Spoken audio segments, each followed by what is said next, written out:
you. Joining us now, former New York Governor David Paterson. Thank you so much for being with us this afternoon.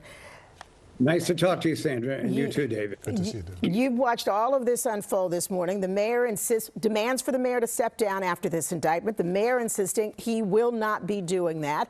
As we understand it, the governor of New York State has technically the authority to make the mayor step down. Do you feel like that's likely, or do you feel like we are going to watch this process play out a little bit longer before something like that would occur?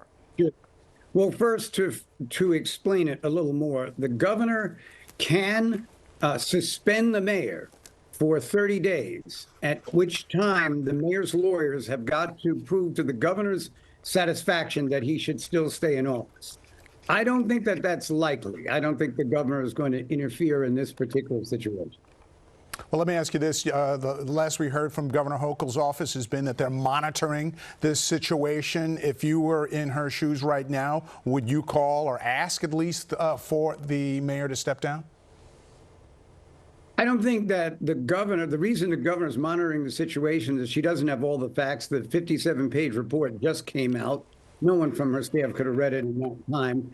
And if I was in that position, I would really, I'm not trying to duck the question, but I would really have to hear everything about it before I made a decision. Generally speaking, the presumption of innocence might apply here, where you let the person prove their day in court. The argument that people were asking him to resign that they're making is that he can't run the city and defend himself at the same time.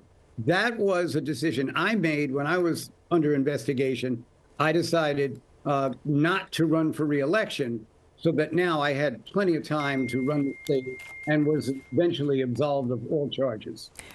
And as someone that's been in a similar situation, how difficult is it? The mayor is insisting he can fight these charges and do the job. How difficult is it to focus on the business of the people that you're representing and also try to handle your business in the court system?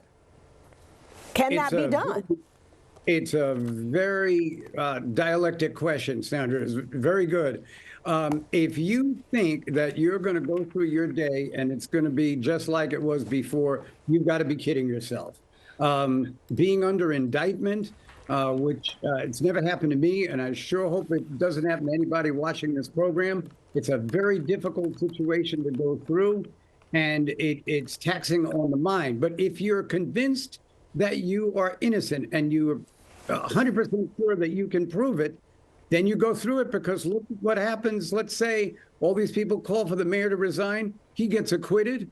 They won't be saying, "I'm sorry." Right. However, you know, this comes right on the heels of Senator Bob Menendez's case, where it's not too unsimilar, where he is charged with selling his office and convicted in terms of working for the benefit of a foreign body.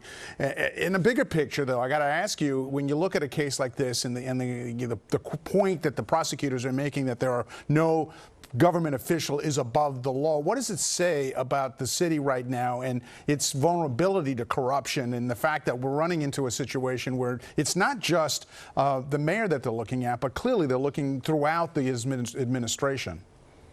You know, the thing that surprises me, and for a minute, let's presume that Mayor Adams is guilty, that he did this and he inevitably gets convicted. When you add up the amount of money that was taken away from the people of the city of New York, it was only about $100,000.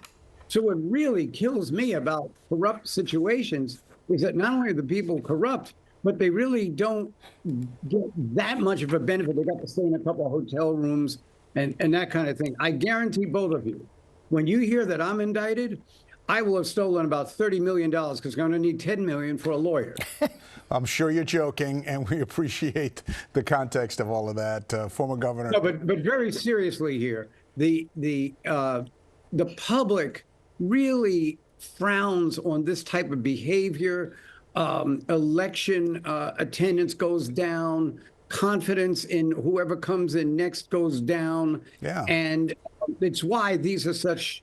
It's such a sad day for New York that this is happening. Yes, and that is an important perspective, especially in this election year. David Paterson, always nice to talk to you and get your viewpoint on things. Thank you so much for joining us. Thank you.